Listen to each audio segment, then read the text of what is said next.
Check it out, there goes my awesome ass bike. What's up? This is Nick. I'm in Hanoi. As always, Ted's about wrapping up. A bunch of motherfuckers coming back in their cars, choking up the air, as you can see. But anyways, I wanted to talk about the movie Deadpool because it was pretty awesome. Worth seeing. I probably won't do a whole lot of movie reviews just because I don't watch a whole lot of movies, not really my thing. I guess I don't get psyched about watching movies, it's kind of a way to kill time. But Deadpool was really good. It was definitely lived up to the expectations, so I thought I'd do a movie review about it. Let's see, first thing you gotta know, definitely, you know, a lot of the footage from the previews was in the movies within the first, 20 minutes or so. I'd say this is definitely one of the best origin stories, little comic book origin movies I've seen, whether it's like Superman or Wolverine. Way better than Wolverine. Way better than Wolverine. Best origin movie, hands down. Ryan Reynolds really lived up to the character. He had this kind of, definitely broke the fourth wall a lot of great humor. A lot of it was cultural references, so I have a feeling most of it was lost on the Vietnamese audience. I was laughing the entire time. Let's see, what else must be known about this movie? Action was great. It's very, Deadpool had this great acrobatic style, very characteristic of the comic books. Used a lot of guns. There's some pretty funny things about it though. It wasn't really this epic ensemble cast movie. It didn't span time and space and then, have all these huge drawn out fight scenes, where shit's falling from the sky or whatnot. But it really, really worked. They even made fun of this in the movie. Deadpool kind of notes that there's so few characters that it's almost like the studio couldn't afford to hire more actors, which was true. But it really, really worked. There's like 8 characters in the movie. It's like, you had Deadpool, you had the weird Agent Smith, pedophile looking dude, Ajax, Ajax's Angel Dust, I think your name was, Deadpool's love interest, Colossus, Negasonic Teenage Warhead, something like that, and Deadpool's confidant friend. So really 8 characters. One of them, Colossus, was CGI.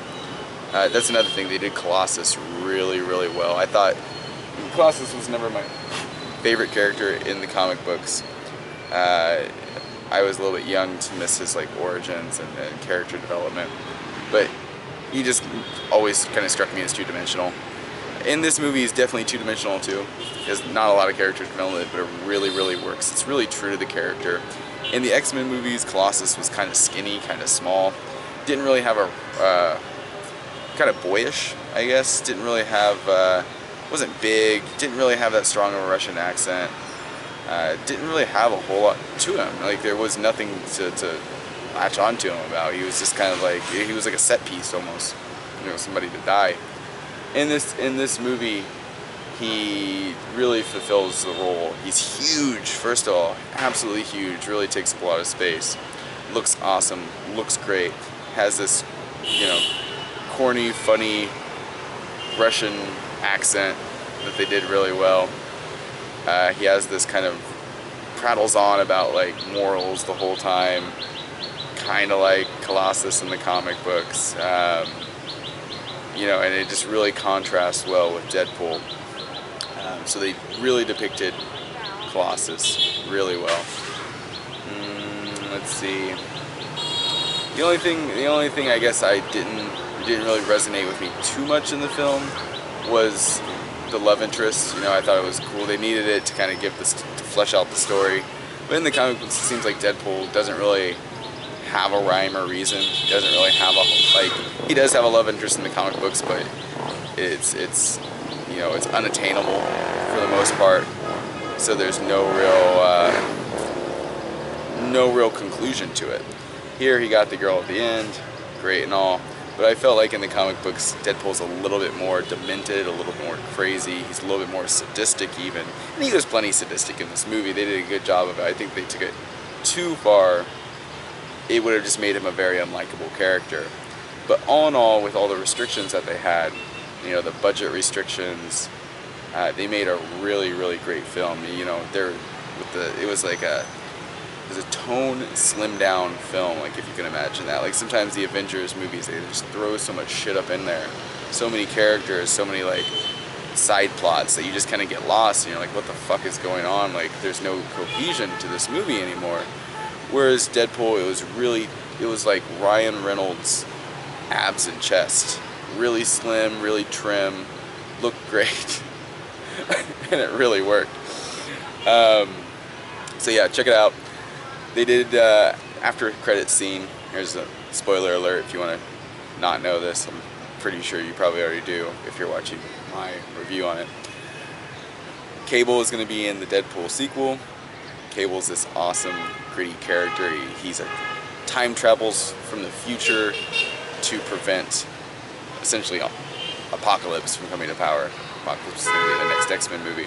He's like the son of Jean Grey's clone and Cyclops, and he's sent to the future, and then he comes back from the future, and he comes back as this kind of military tactician, really hardened soldier type, very gritty character. Doesn't really have that sense of humor. He doesn't have any sense of humor, actually, like Deadpool. So it'll be interesting to see how that contrasts. When Deadpool made his debut in the comic books, he was actually a villain to Cable. So we'll see what happens. Left a lot of speculation in my mind about what else could happen in the next movie. You know, what could be the other supporting characters.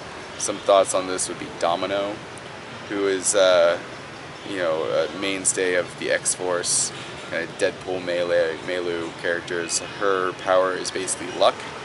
She's also a military technician, likes to use a lot of guns, make these kind of awesome tricky shots, stuff like that. Morrow, we saw her for a split second in the Deadpool movie. She was the girl with the bones sticking out of her back. Her power is basically she generates these bones. She can use them as daggers and weapons and throws them at people. Another really gritty character. Let's see. Boom Boom. I kind of would like to see Boom Boom, but probably not. They already have Negasonic Teenage Warhead in this movie. Boom Boom is like a teenage character with a kind of carefree, humorous personality. She like basically generates these like energy bomb sort of thing. It's not too unlike Negasonic Teenage Warhead. Who else? It'd be interesting to see what happens with Domino's love interest in the next movie. In the comic books, she actually becomes a hero called Copycat, who I think just shapeshifts. I'm not really sure. She's like another version of Mystique, more or less, except for her skin is like this grayish white color. So we'll see what happens with that. Personally, I would like maybe she'll die off. In the comic books, Deadpool's main love interest is actually Death. In the Marvel Universe, the Grim Reaper is a female, and her and Deadpool have this kind of romantic interest happening, and more or less, Deadpool can't die, so he can never be with Death. So it becomes this kind of tragic love interest, because he loves the Grim Reaper, but he can't die, so he can never really spend any time with her.